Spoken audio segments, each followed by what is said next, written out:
Elastic body, perfectly elastic body है ना.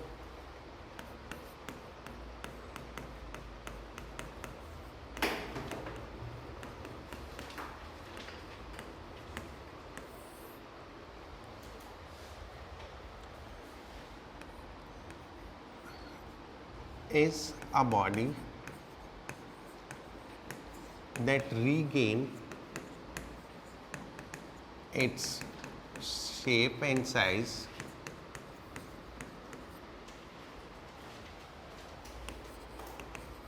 completely after removal of deforming force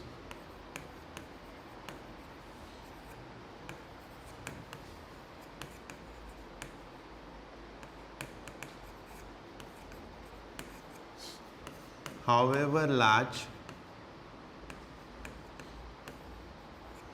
the deforming force may be.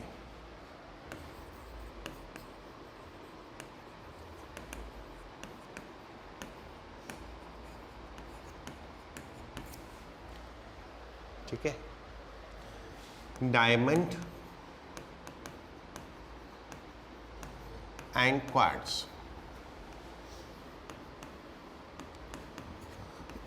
are example of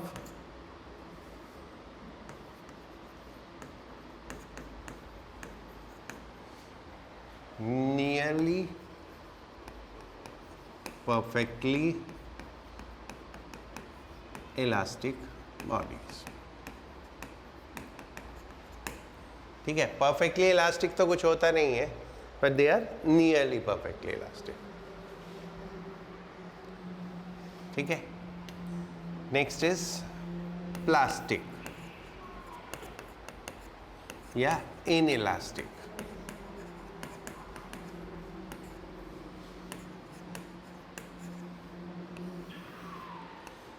is a body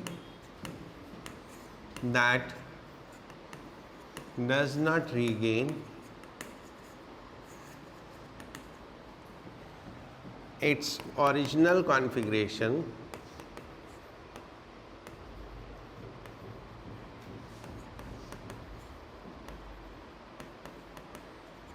after removal of deforming force.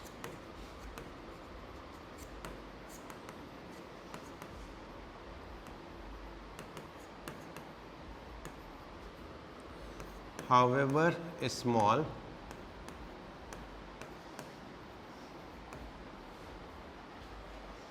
deforming force may be.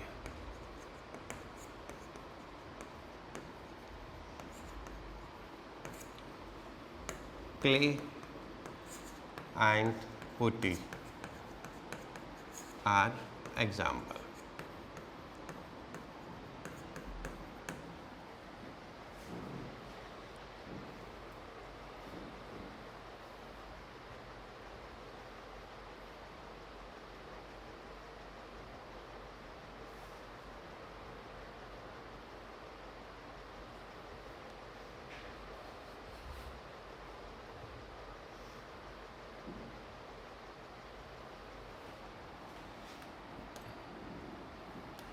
Note: a body that deforms easily is less elastic in comparison to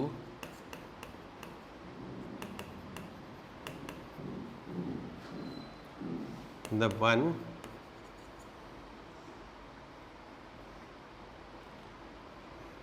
that does not deform easily.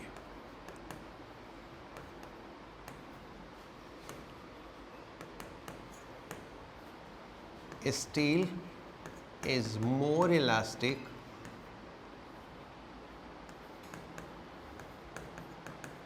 than rubber.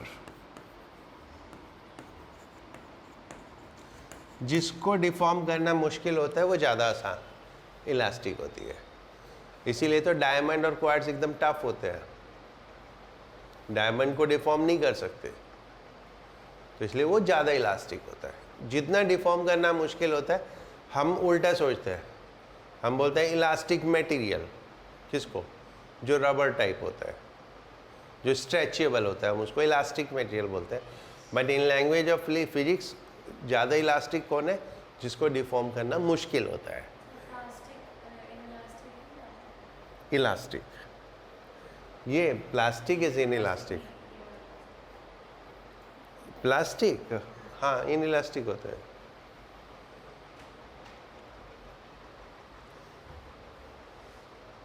Right?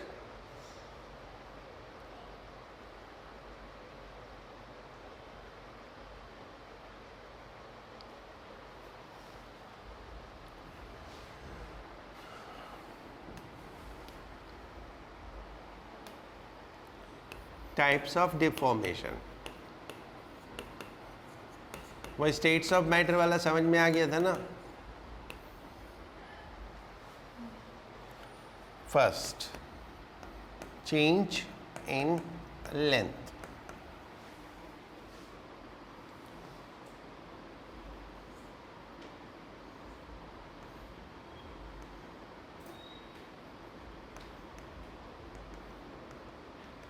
This is extension.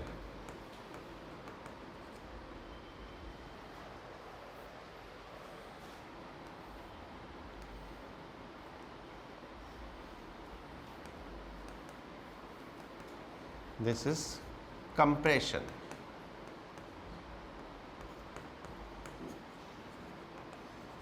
हम जो major करते हैं वो 3 different type of change measure, deformation measure करते हैं। Second, change in volume.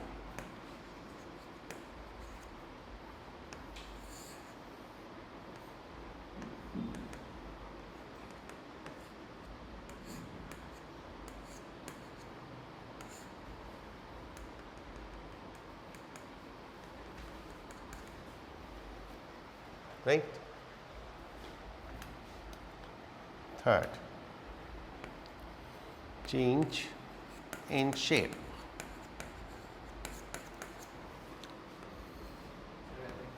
हाँ George,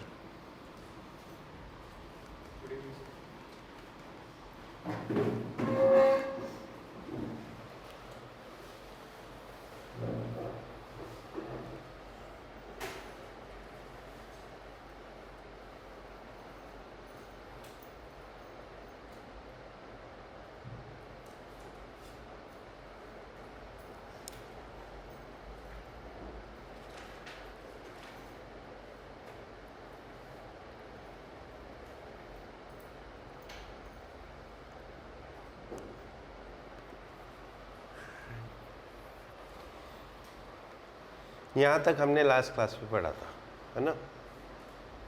वो जो मैंने लास्ट में जाते जाते पढ़ाया था ना, वो सब लिखा है हमने। ठीक है, ये सब लास्ट क्लास में किया था, याद है ना?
हो गया?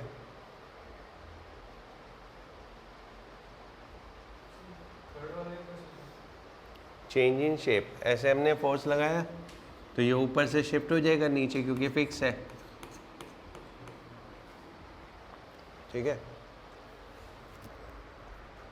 कोई भी मोटी सी बुक में देख लो, ऐसे ही होता है। ये है ना, ऐसे करो तो ऐसे हो जाती है, देखो, है ना, ऐसे। बट सॉलिड में हमें दिखता नहीं है, इसमें हमें दिखता है। जो आयरन ब्लॉक होगा उसमें हम ऑब्जर्व नहीं कर पाएंगे, लेकिन बहुत ज़्यादा फोर्स लगाएंगे तो वो भी हो जाएगा। हो गया ना। स्ट्रेस,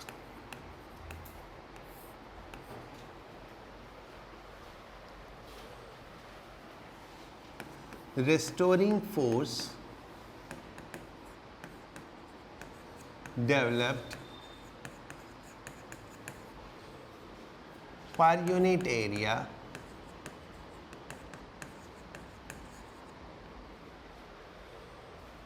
due to deformation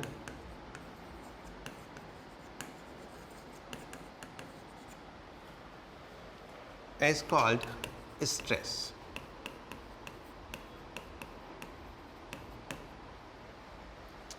ठीक है, जब हम किसी सिस्टम को डिफॉर्म करते हैं तो स्ट्रेस, वो रेस्टोरिंग फोर्स होती है, वो restoring force per unit area is called stress. So stress is what? restoring force upon area within elastic limit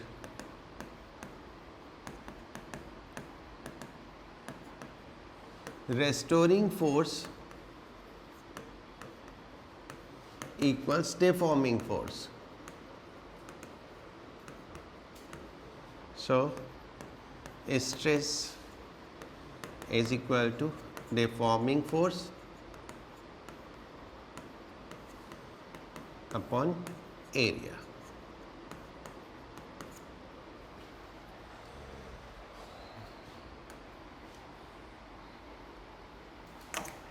right,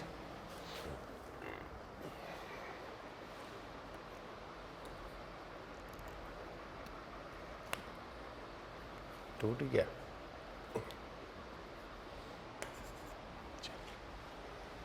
चल रहा है।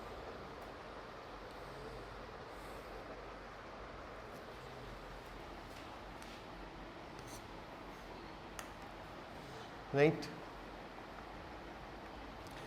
if force is normal to area, it is called normal stress,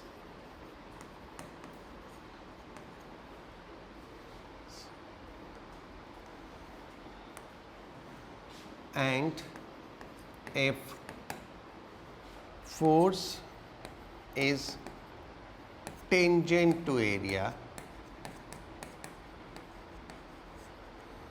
it is called tangential stress।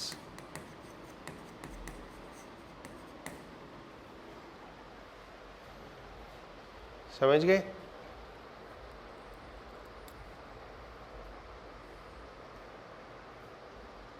Yes sir.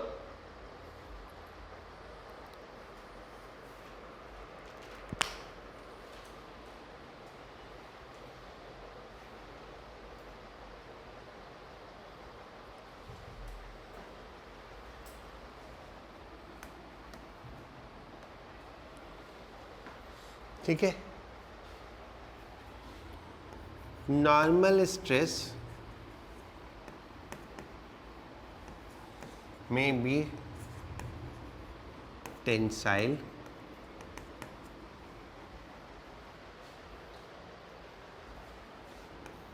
causing extension, or compressive, causing compression।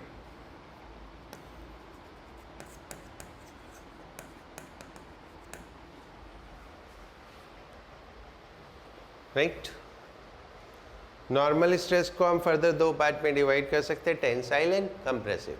Tensile जिसमें extend होता है और compressive जिसमें कम होता है, रिड्यूस होता है। ठीक है, इतना क्लियर हो गया?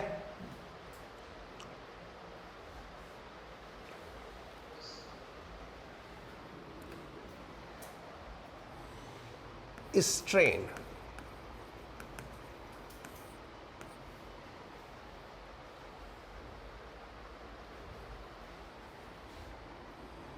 ratio of change in configuration. Configuration means length, volume, etc. ना? Ratio of change in configuration to original configuration. To original configuration is called strain.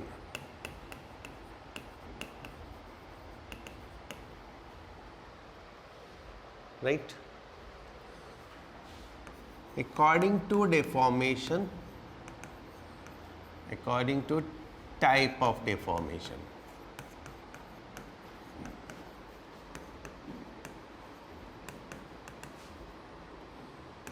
Three different type of strain.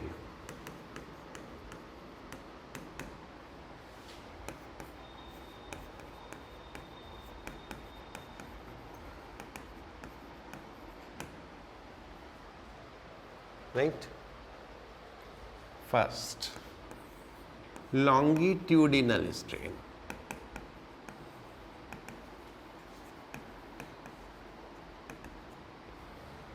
That is lengthwise. Longitudinal मतलब lengthwise. तो मैं definition नहीं लिख रहा. That is change in length upon length.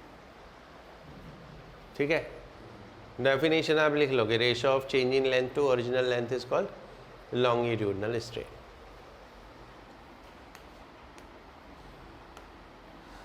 Second, volumetric strain.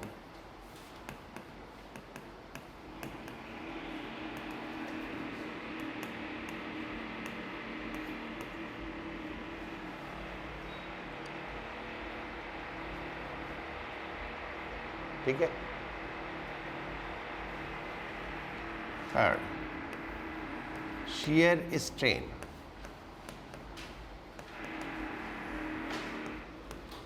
It is the angle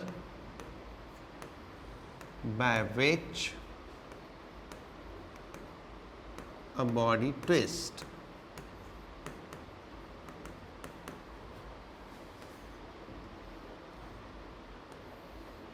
Like हमने ऐसे force लगाई तो ये ऐसे शिफ्ट हो गई फाई. ठीक है? तो ये मान लो x है और ये डेल्टा x है. तो shear strain is actually the angle. Strain की कोई यूनिट नहीं होती क्योंकि ये रेशो है. ठीक है? और ये सिर्फ इसी सिस्टम के लिए है. बाकी अगर कुछ होगा तो आपको कैलकुलेट करना पड़ेगा. ये जो मैंने फिगर बनाई तो एंगल होता है आर्क अपॉन रेडियस. आर्क कितना हुआ? Delta x. और रेडियस कितना हुआ? x. तो वो जो भी सिचुएशन होगी उसमें आपको कैलकुलेट करना पड़ेगा. तो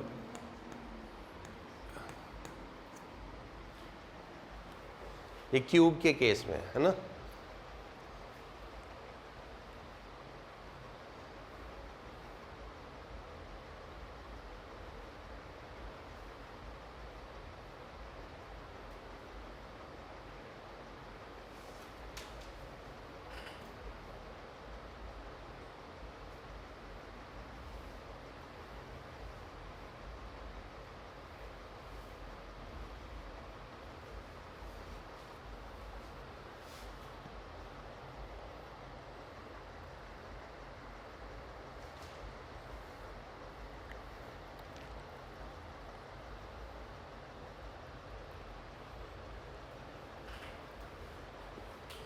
हो गया?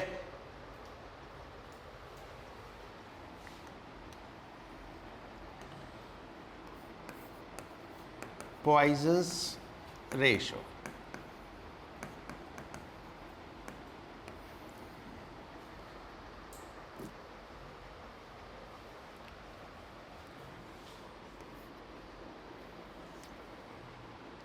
if length of a system is increased or decreased,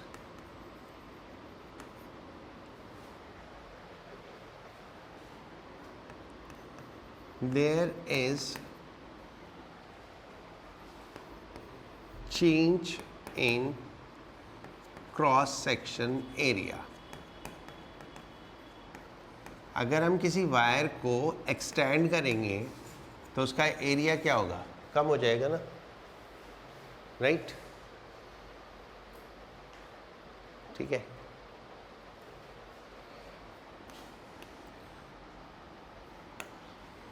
The strain associated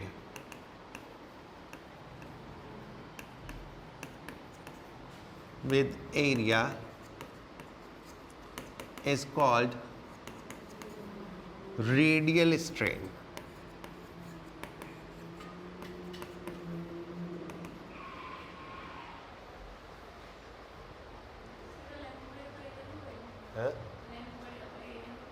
area कम होएगा, क्रॉस सेक्शन एरिया, लाइक ये जैसे इसको क्रॉस सेक्शन एरिया बोलते हैं, ऐसे खींचेंगे तो ये पतला हो जाएगा, ठीक है।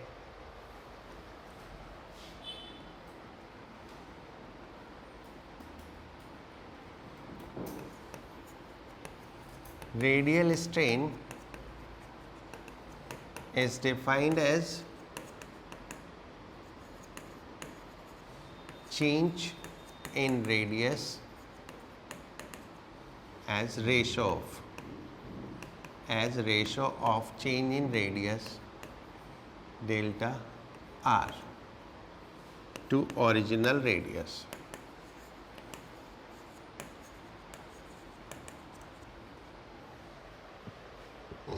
Right?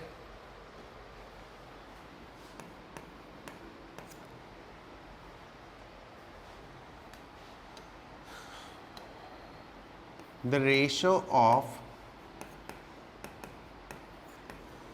radial strain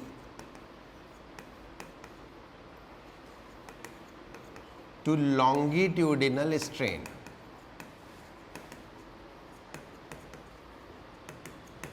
is called Poisson's ratio.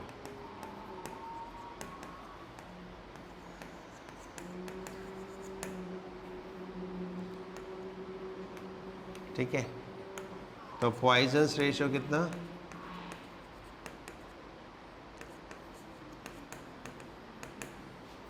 Minus delta R upon R delta L upon L. Minus sign किस लिए, अगर लेंथ बढ़ेगी तो रेडियस कम होगा, लेंथ कम होगी तो रेडियस बढ़ेगा, एक पॉजिटिव होगा तो दूसरा नेगेटिव होगा, एक में चेंज पॉजिटिव हुआ तो दूसरे में change negative, right?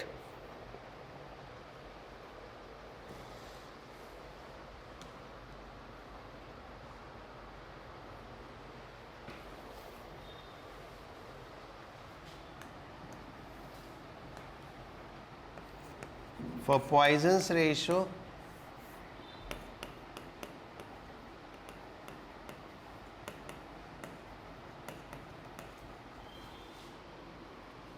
equal 0.5, there is no change in volume of system volume,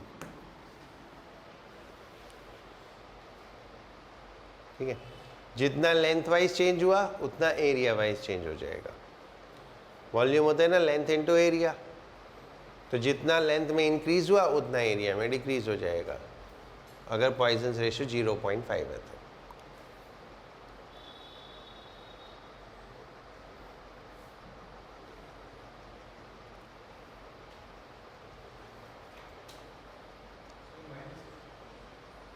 minus इसलिए क्योंकि लेंथ बढ़ेगी तो रेडियस कम होगा और लेंथ कम होगी तो रेडियस बढ़ेगा, तो दोनों एक दूसरे के नेगेटिव है ना, इसलिए माइनस साइन। क्लियर?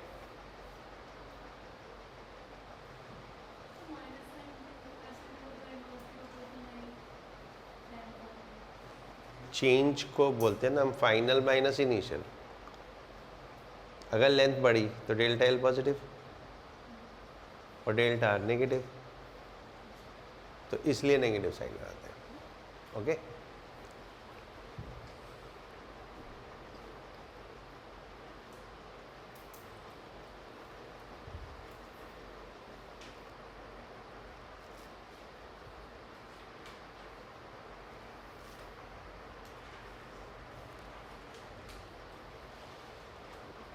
हो गया? नहीं, देखो इसमें बहुत ज़्यादा कुछ है नहीं। स्ट्रेस का फॉर्मूला एक और ये 3 रेशोज़ हैं, ठीक है। स्ट्रेन में पॉइजन्स रेशो भी एक रेशो है, ठीक है। एक छोटा सा लॉ,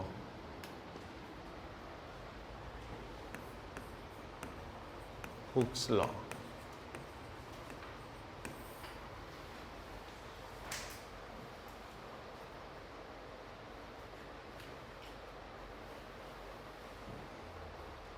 ठीक है। What Hooke's law says? Within elastic limit,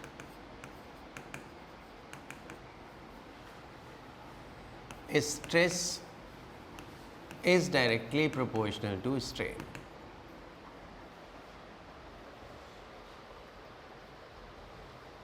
Right?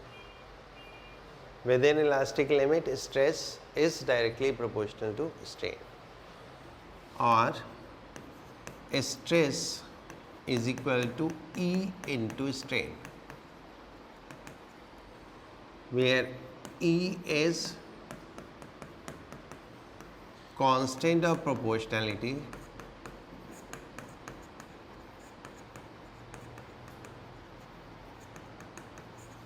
called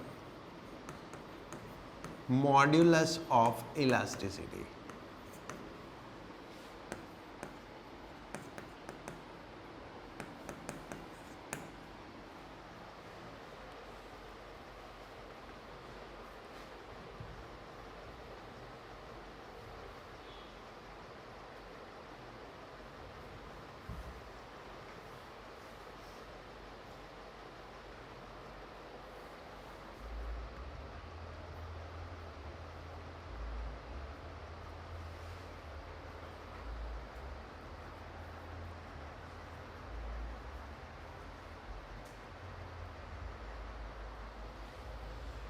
ठीक है, सिंपल सा लॉ है। स्ट्रेस इज इक्वल टू, तो E is equal to stress upon strain, right. Now what is modulus of elasticity?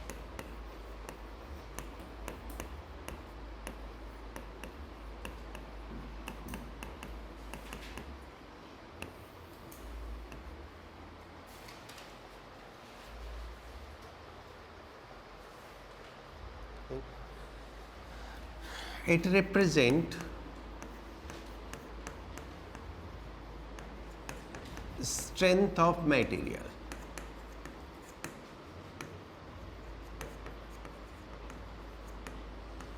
for given material.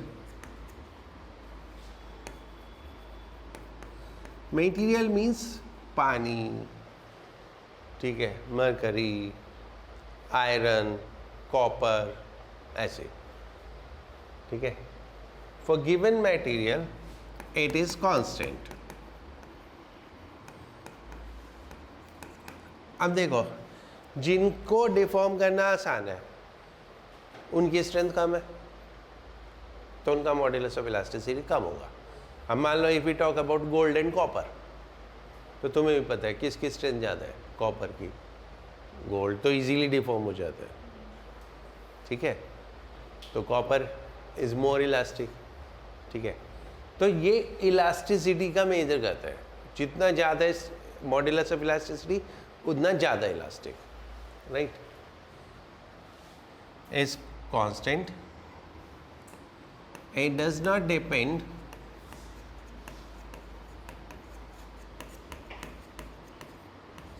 On shape and size. यानी पानी का बस modulus defined है। अब वो कितना भी हो, कहीं पे भी हो, कैसे भी हो, correct. It does not depend on shape and size.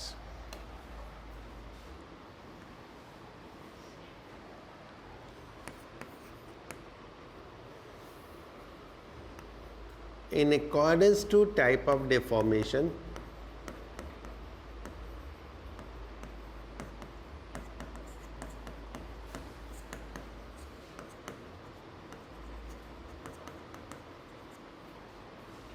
different modulus of elasticity are, सब तीन तीन है,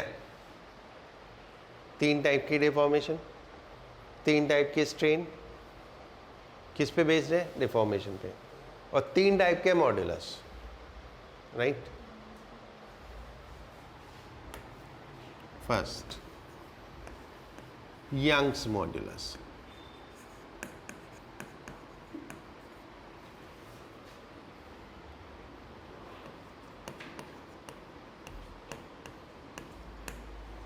It is ratio of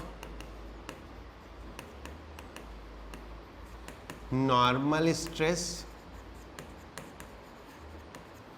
to longitudinal strain.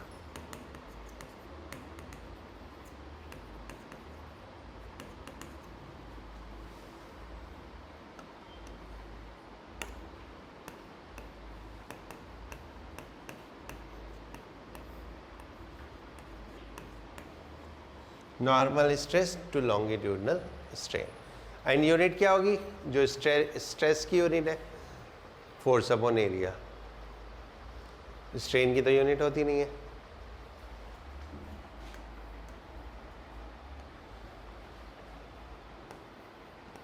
Second, bulk modulus.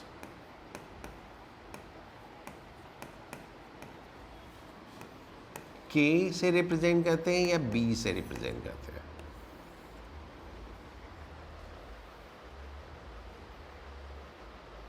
ठीक है. It is ratio of normal stress to volumetric strain.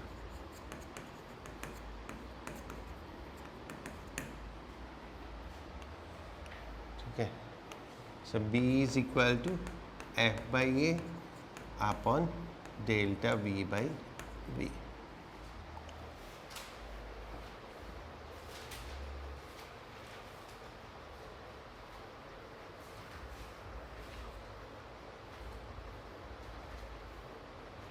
ठीक है. Third, shear modulus or modulus of rigidity.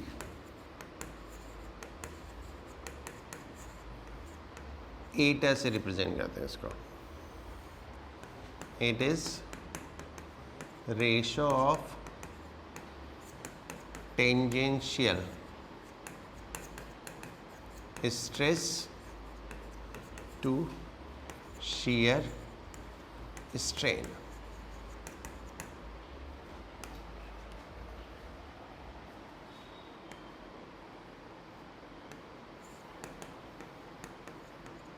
shear strain को हमने एंगल ऑफ ट्विस्ट से define किया था.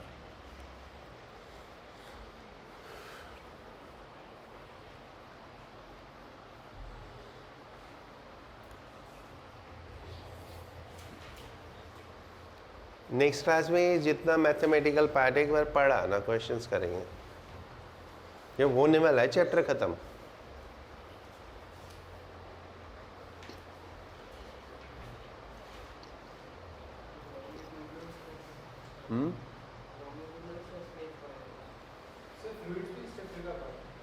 Tangential stress to shear strain. नहीं, सॉलिड अलग है, फ्लूइड अलग है.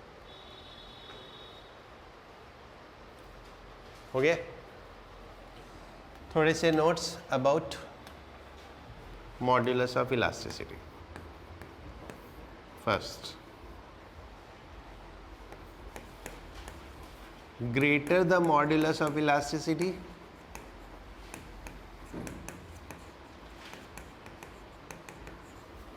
more elastic is material.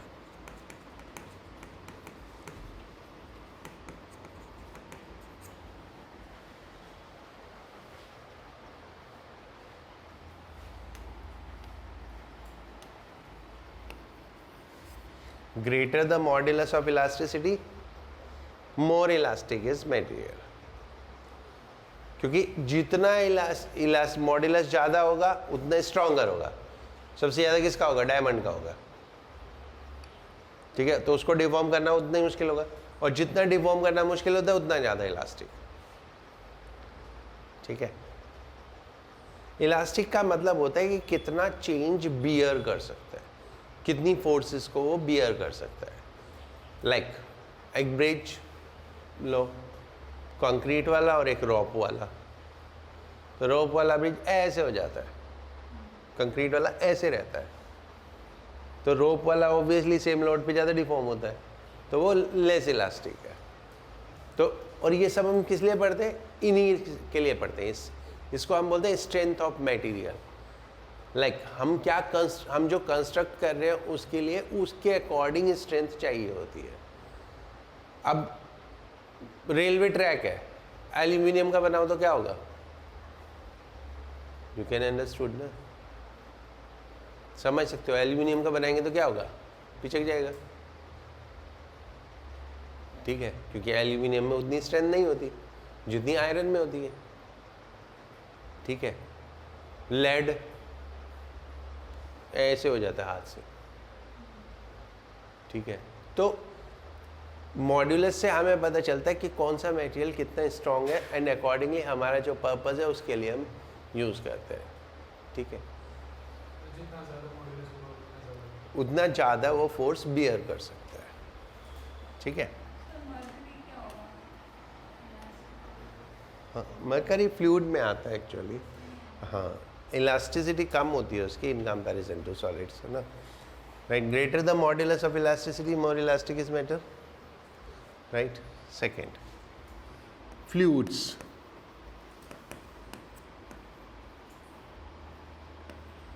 Do not, fluid means liquid and gases, दोनों आ जाता है.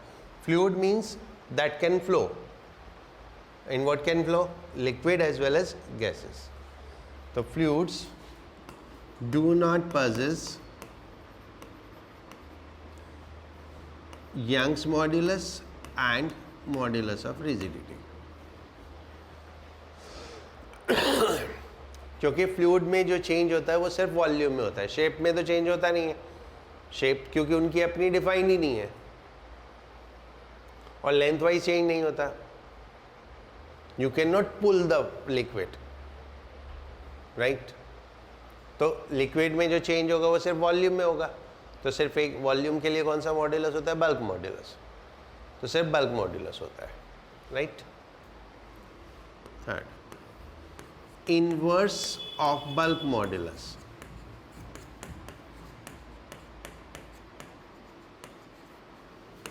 इज कॉल्ड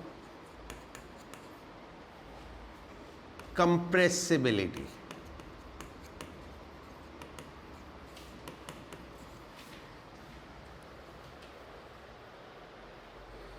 ठीक है, जितना कम बल्क मॉड्यूलस उतना ज्यादा कंप्रेसिबल. तो कंप्रेसिबिलिटी ज्यादा होने का मतलब बल्क मॉड्यूलस कम हो गया.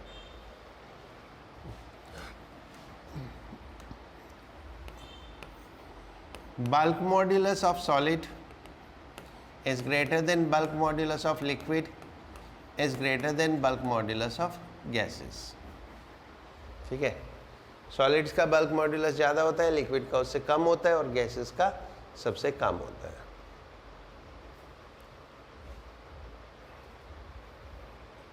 Strain energy. स्ट्रेन एनर्जी क्या होता है? The energy stored due to deformation. जब हम सिस्टम को डिफॉर्म करते हैं तो कुछ काम करते हैं, जो हम काम करते हैं वो एज ए एनर्जी स्टोर हो जाता है. Right. Strain energy is equal to work done against restoring force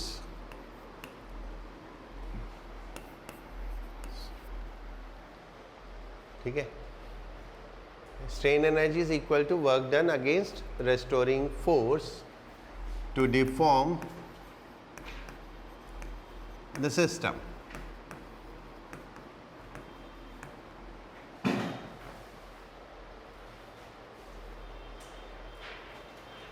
Right?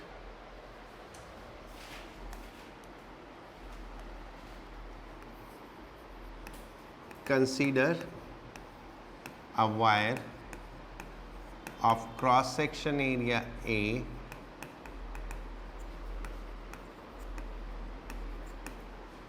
length L is deformed, is stretched कर दो है ना, is stretched by a force F. ठीक है, एक कोई वायर है, उसको एक फोर्स लगा के स्ट्रेच किया. ठीक है,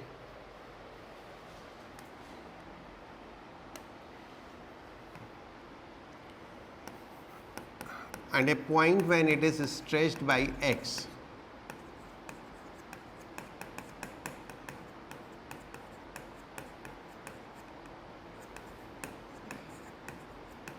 उसको x हम स्ट्रेच कर चुके.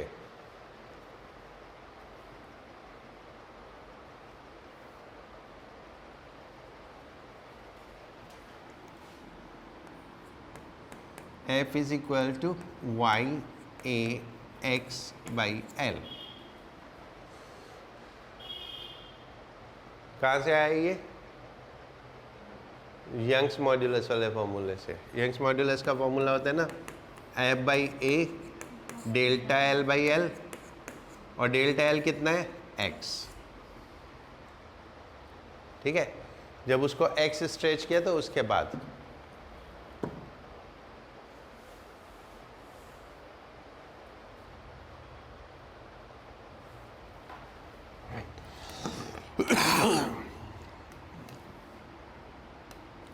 a small work done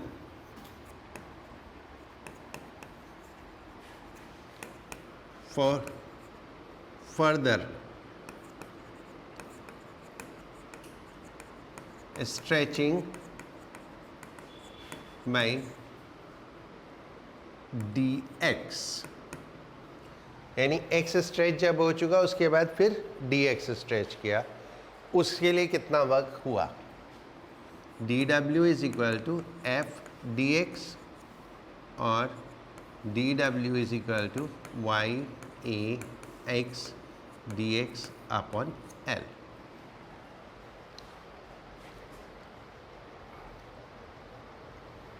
इतना क्लियर?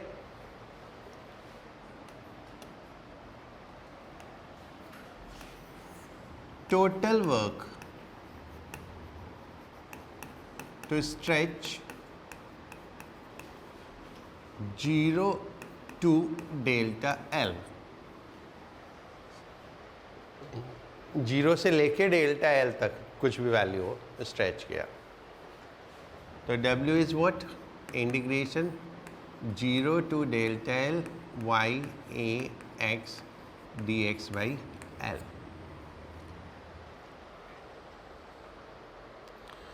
x dx का इंटीग्रेशन x स्क्वायर बाई 2, तो w is equal to y a by l x square by 2 0 to delta l, और w is equal to half y a half Y A by L delta L square.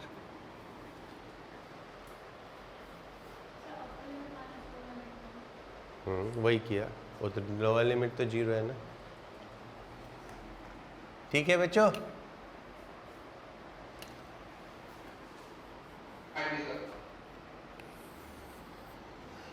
इसमें L से ऊपर नीचे multiply कर दो। L से ऊपर भी मल्टीप्लाई किया, नीचे भी मल्टीप्लाई किया, तो ये हो गया delta L upon L square. और डेल्टा L बाई L क्या होता है? स्ट्रेन।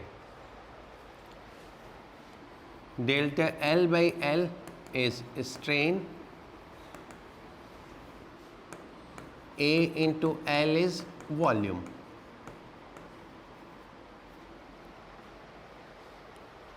एरिया इंटू लेंथ हो गया वॉल्यूम। तो क्या हो गया ये?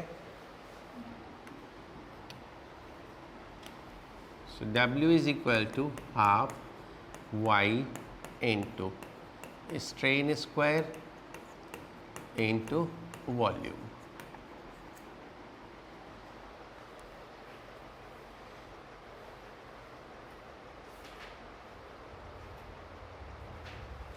ठीक है।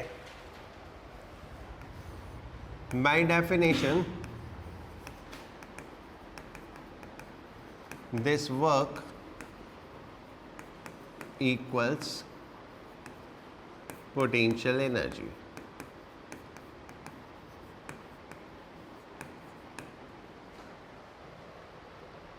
So U is equal to half Y into strain square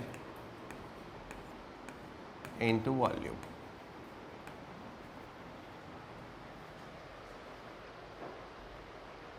ठीक है। एनर्जी डेंसिटी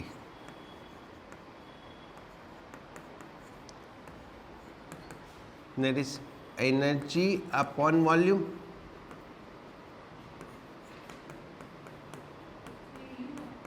हाँ, स्मॉल यू कैपिटल यू, ये एनर्जी डेंसिटी और ये टोटल एनर्जी।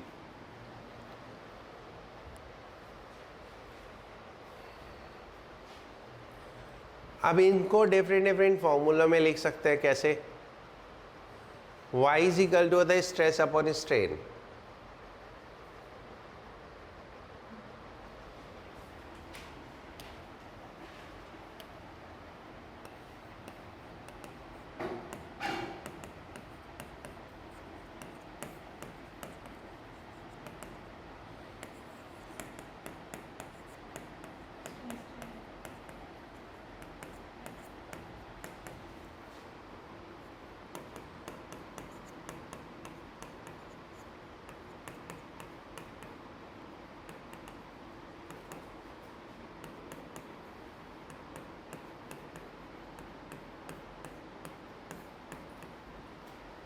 और टोटल एनर्जी के लिए वॉल्यूम से मल्टीप्लाई करना है। ये कोई भी फॉर्मूला यूज़ करो सेम है सब। जैसे पावर का नहीं होता था I square R V square by R VI, वो सब एक से ही बनते थे।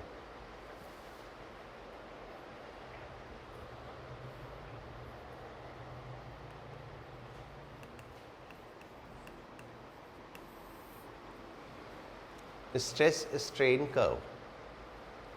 ठीक है।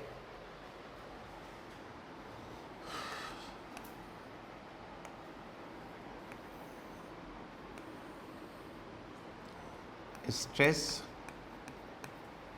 And strain.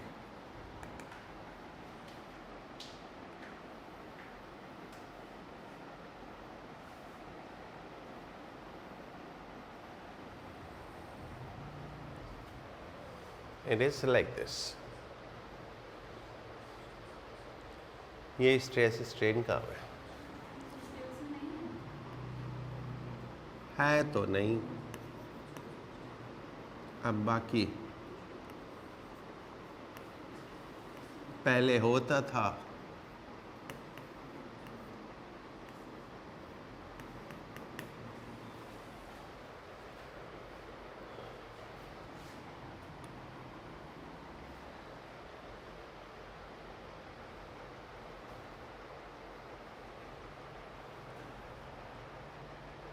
ठीक है।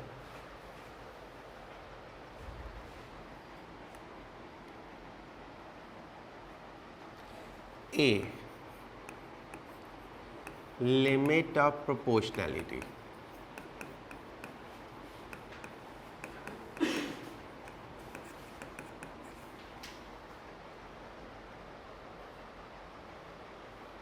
ठीक है. B, yield point.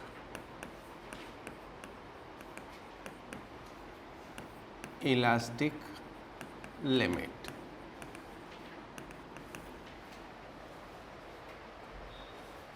D, ultimate strength, breaking stress.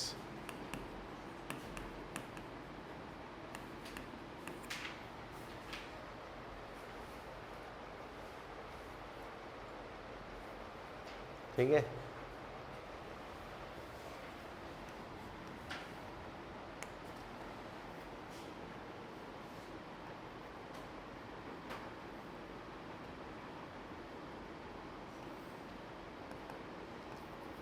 Elastic behavior, plastic behavior.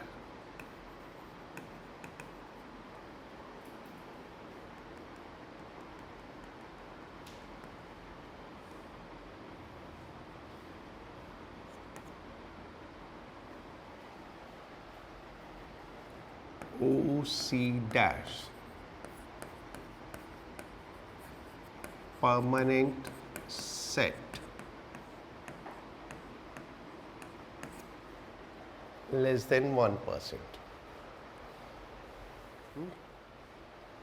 Brief में लिख रहा हूँ, बाकी जब एक्सटेंड करके आप लिख लेना, आएगा तो स्कूल में पढ़ाएंगे तो. OA, straight line,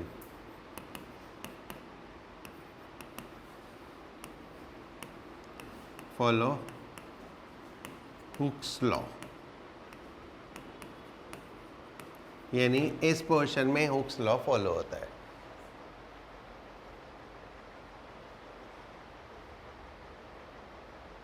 ठीक है.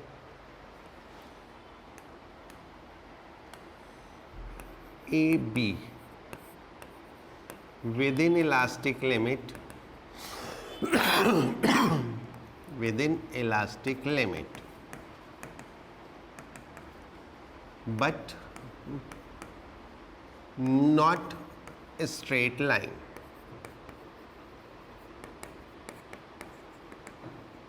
So does not follow Hooke's law.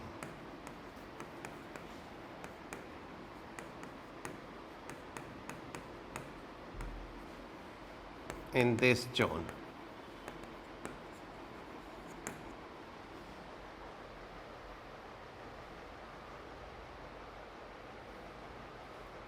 ठीक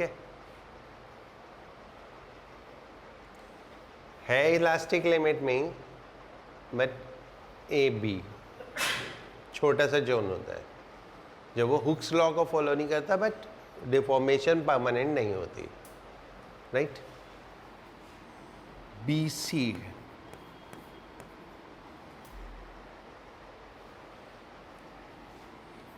very small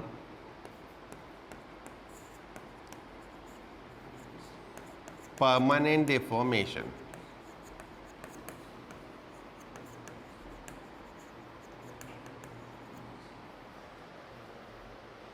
ठीक है. BC एक पॉइंट है जहाँ पे B के बाद डिफॉर्मेशन परमानेंट होगी, लेकिन B to C जो डिफॉर्मेशन होती है वो नेग्लिजिबल होती है. ठीक है. Negligibly small permanent deformation. Right. CD shows plastic behavior.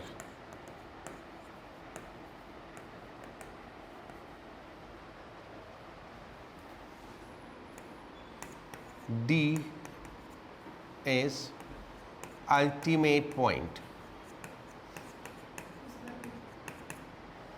Break हो जाएगा.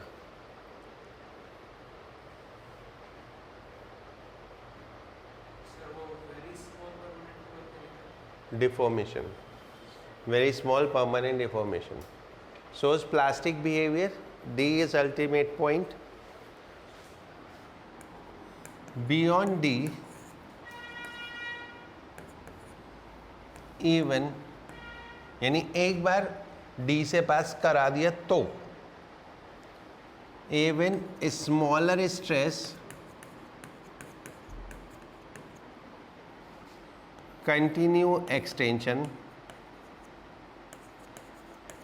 यानी स्ट्रेस कम कर देंगे तो भी एक्सटेंड होता जाएगा.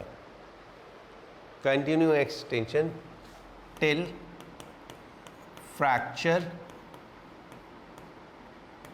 at E. E is fracture point. Fracture.